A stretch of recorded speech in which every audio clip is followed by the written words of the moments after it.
Welcome back to Random History. I'm your navigator as we explore the little known events and people that make history such an amazing subject.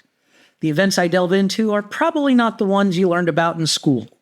These are the ones that when you do hear about them, you're likely to think they could not possibly be real. But they are. For Halloween, I thought I'd change things up a little bit. Halloween has its origins in ancient Celtic festivals, particularly Samhain, celebrated over 2,000 years ago in what is now Ireland, the UK, and northern France. Samhain marked the end of the harvest season and the beginning of winter, a time when the Celts believed that the boundary between the living and the dead blurred, allowing spirits to roam the earth. To ward off these spirits, people would light bonfires and wear costumes, often made of animal skins, to disguise themselves from these harmful spirits. As Christianity spread across Europe, some Christian festivals were moved to coincide with some local traditions. By the 9th century, November 1st became All Saints' Day, or All Hallows' Day. And October 31st is the eve of the celebration, and so it was called All Hallows' Eve, eventually shortened to Halloween. In the 19th century, Irish and Scottish immigrants brought the Halloween traditions to the United States, where it evolved into a more community-centered holiday. Over time, the focus shifted from warding off spirits to activities like trick-or-treating, costume parties, and pumpkin carving.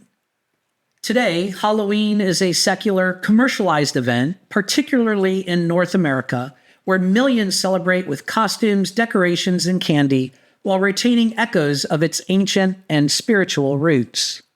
After all, in the Catholic tradition, November 1st is still All Saints' Day.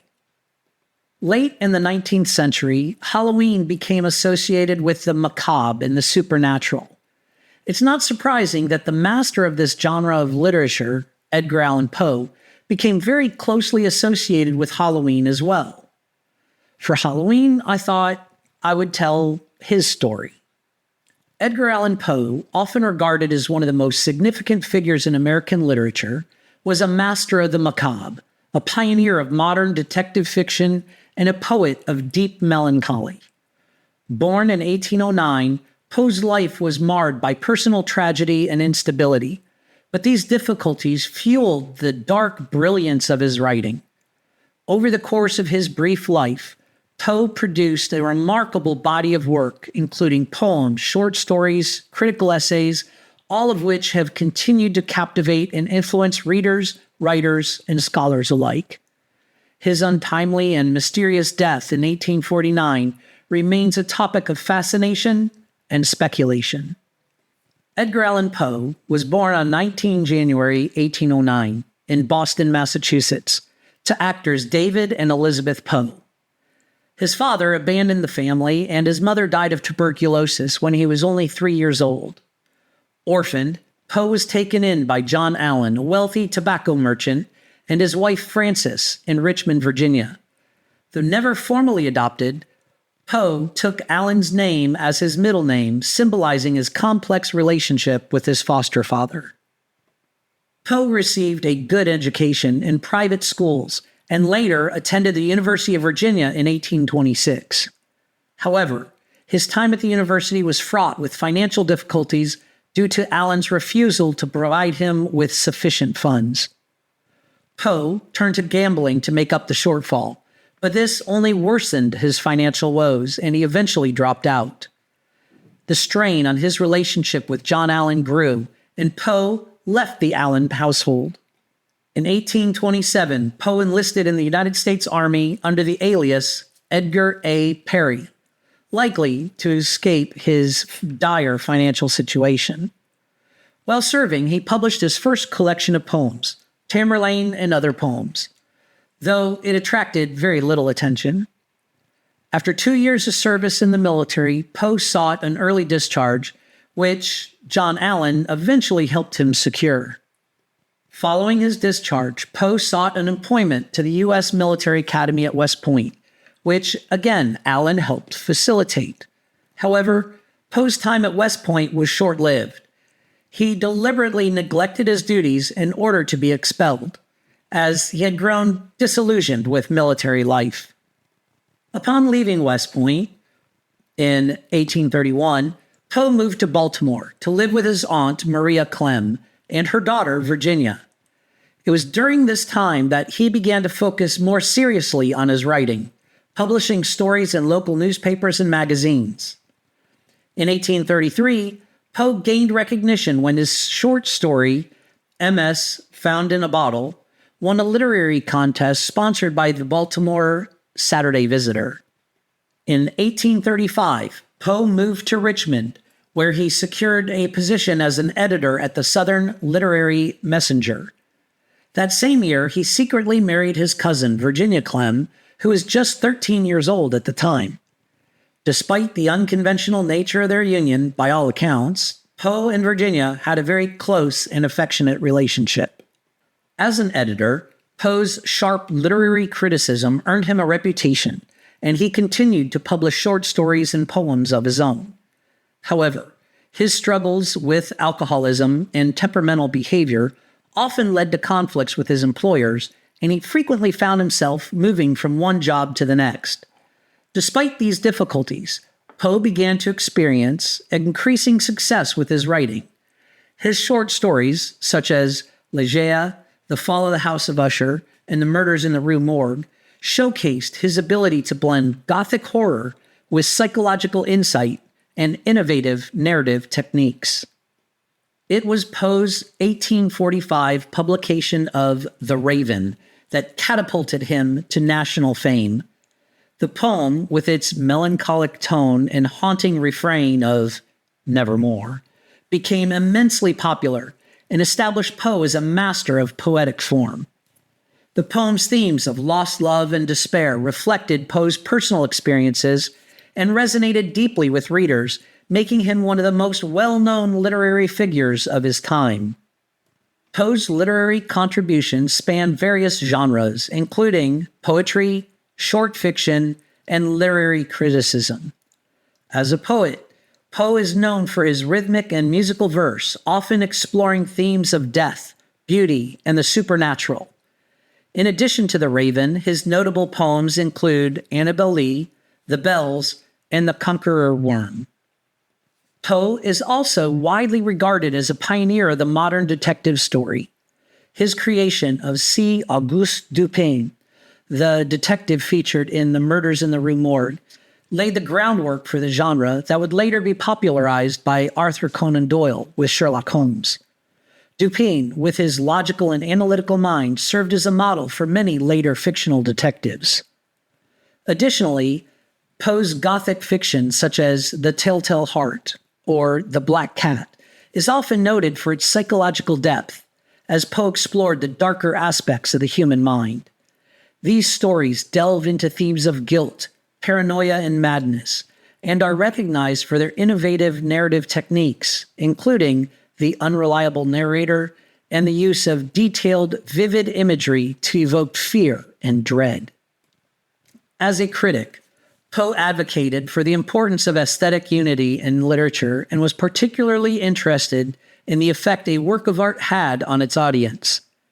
His critical essays, such as The Philosophy of Composition, provided insight into his own creative process and articulated his views on what made a work effective. Poe's personal life was plagued by financial instability, professional frustrations, and ongoing struggles with alcohol. His marriage to Virginia, though reportedly happy, was also marked by hardship. In 1842, Virginia began to show signs of tuberculosis, a disease that had already claimed Poe's mother and foster mother. Her prolonged illness took a severe emotional toll on Poe, and his drinking became more erratic during this period. Virginia's death in 1847 was a devastating blow to Poe. In the years following her passing, his mental and physical health deteriorated further, and his writing took on an even darker, more despairing tone. Many of his later works, including the poem Ululume and the essay Eureka, reflected his deepening preoccupation with death and the afterlife. Edgar Allan Poe's death remains one of the great mysteries in literary history. On 3 October 1849, Poe was found in a delirious state on the streets of Baltimore, wearing clothes that were not his own. He was taken to Washington College Hospital, where he drifted in and out of consciousness for several days, repeatedly calling out the name Reynolds, though the identity of this person remains unknown. Poe died on 7 October 1849 at the age of 40. The cause of Poe's death is the subject of much speculation. Contemporary accounts listed congestion of the brain as the cause. That was a term that was often used to describe alcohol-related deaths. However, modern theories range from rabies to tuberculosis, epilepsy, or even foul play. The exact circumstances of his death remain unresolved, adding another layer of mystery to Poe's already enigmatic life. Edgar Allan Poe's contributions to American literature cannot be overstated. His innovative use of language, his exploration of the human psyche, and his creation of new literary forms have left an indelible mark on subsequent generations of writers and readers. His work continues to be studied, analyzed, and celebrated for its complexity, emotional depth, and timeless appeal. Today, Poe is recognized not only as a master of Gothic fiction, but also as one of the most important and influential figures in American literary history. As I mentioned earlier, the work that catapulted Poe to worldwide acclaim was his poem, The Raven. A quick internet search will bring thousands of hits on this remarkable work. It has been adapted into a movie, recited by some of the most amazing voices: Vincent Price, James Earl Jones, and my favorite, Christopher Lee. It was even made into a Halloween episode of The Simpsons. If you've never heard one of these performances, you owe it to yourself to check them out. I will attempt to do it justice here. The Raven by Edgar Allan Poe. Once upon a midnight dreary, while I pondered, weak and weary, over many a quaint and curious volume of forgotten lore. While I nodded, nearly napping, suddenly there came a tapping, as if someone gently rapping at my chamber door, tapping at my chamber door. Only this, and nothing more. Distinctly I remember, it was in the bleak December, and each separate dying ember wrought its ghost upon the floor. Eagerly I wished the morrow, vainly I had sought to borrow from my books surcease of sorrow, sorrow for the lost Lenore, for the rare and radiant maiden whom the angels named Lenore, nameless here forevermore. And the silken, sad, uncertain rustling of each purple curtain thrilled me, filled me with fantastic terrors never felt before. So that now, to still the beating of my heart, I stood repeating, "'Tis some visitor entreating entrance at my chamber door. Some late night visitor entreating entrance at my chamber door. This is it, nothing more." Presently my soul grew stronger, hesitating then no longer. "Sir," said I, "or madam, truly your forgiveness I implore. But the fact is I was napping, and so gently you came rapping, and so faintly you came tapping at my chamber door, that I scarce was sure I heard you. Here I opened wide the door. Darkness there, and nothing more." Deep into that darkness peering, long I stood there wondering, fearing, doubting, dreaming dreams no mortals ever dared to dream before. But the silence was unbroken, and the stillness gave no token, and the only word there spoken was the whispered word, "Lenore." This I whispered, and an echo murmured back the word, "Lenore." Merely this, nothing more. Back into my chamber turning, all my soul within me burning, soon again I heard a tapping somewhat louder than before. "Surely," said I, "surely that is something at my window lattice. Let me see, then, what thereat is, and this mystery explore. Let my heart be still a moment, and this mystery explore. 'Tis the wind, and nothing more." Open here I flung the shutter, when with many a flirt and flutter, in there stepped a stately raven of the saintly days of yore. Not the least obeisance made he, not an instant stopped or stayed he, but with mien of lord or lady, perched upon my chamber door, perched upon a bust of Pallas, just above my chamber door, perched and sat, and nothing more. Then this ebony bird beguiling my sad fancy into smiling, by the grave and stern decorum of the countenance it wore, though thy crest be shorn and shaven, thou, I said, art sure no craven, ghastly grim and ancient raven, wandering from the nightly shore, tell me what thy lordly name is, on the night's Plutonian shore. Quoth the raven, nevermore. Much I marveled this ungainly fowl to hear discourse so plainly, though its answer little meaning, little relevancy bore, for we cannot help agreeing that no living human being ever yet was blessed with seeing bird above his chamber door, bird or beast upon the sculpted bust above his chamber door, with such a name as Nevermore. But the raven, sitting lonely on the placid bust, spoke only that one word, as if his soul in that one word he did outpour. Nothing further than he uttered, not a feather then he fluttered, till I scarcely more than muttered, other friends have flown before, on the morrow he will leave me, as my hopes have flown before. Then the bird said, nevermore. Startled by the stillness broken by reply so aptly spoken, doubtless, said I, what it utters is its only stock and store, caught from some unhappy master, whom unmerciful disaster followed fast and followed faster, till his psalms one burden bore, till the dirges of his hope that melancholy burden bore, of never, nevermore. But the raven, still beguiling all my fancy into smiling, straight I wheeled a cushioned seat in front of the bird and bust and door. Then upon the velvet sinking, I betook myself to linking fancy unto fancy, thinking what this ominous bird of yore, what this grim, ungainly, ghastly, gaunt and ominous bird of yore meant in croaking nevermore. This I sat, engaged in guessing, but no syllable expressing, to the fowl whose fiery eyes now burned into my bosom's core. This and more I sat divining, with my head at ease reclining on the cushion's velvet lining, that the lamplight gloated o'er, but whose velvet violet lining, with the lamplight gloating o'er, she shall press, nevermore. Then methought the air grew denser, perfumed from an unseen censer, swung by seraphim whose footfalls tinkled on the tufted floor. Wretch, I cried, thy God hath lent thee, by these angels he hath sent thee, respite, and nepenthe from the memories of Lenore. Quaff, oh quaff this kind nepenthe, and forget this lost Lenore. Quoth the raven, nevermore.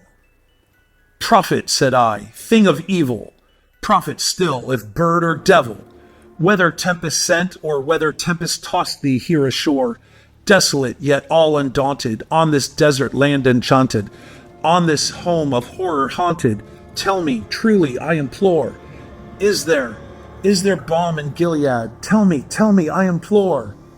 Quoth the raven, nevermore. Prophet, said I, thing of evil, prophet still, if bird or devil, by that heaven that bends above us, by that God we both adore, tell this soul with sorrow laden, if within the distant Aidenn it shall clasp a sainted maiden, whom the angels name Lenore. Clasp a rare and radiant maiden, whom the angels name Lenore. Quoth the raven, nevermore.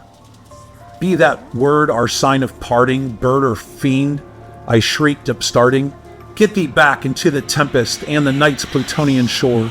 Leave no black plume as a token of that lie that soul has spoken. Leave thy loneliness unbroken, quit the bust above my door, take thy beak out of my heart, and take thy form from off my door. Quoth the raven, nevermore. And the raven, never flitting, still is sitting, on the pallid bust of Pallas just above my chamber door. And his eyes have all the seeming of a demon's that is dreaming, and the lamplight o'er him streaming throws his shadow on the floor. And my soul from out that shadow that lies floating on the floor shall be lifted nevermore. This concludes our special Halloween edition of Random History. I hope you enjoyed listening, and as always, please tune in to our future episodes. If you'd like to view a transcript or the sources for today's episode, click on the link in the description. You can use the same link, if you'd like, to suggest a topic for future episodes. I'd also like to thank Argos Media for producing Random History, and, as always, my wife for inspiring me. Until next time, make some history of your own. Navigator out.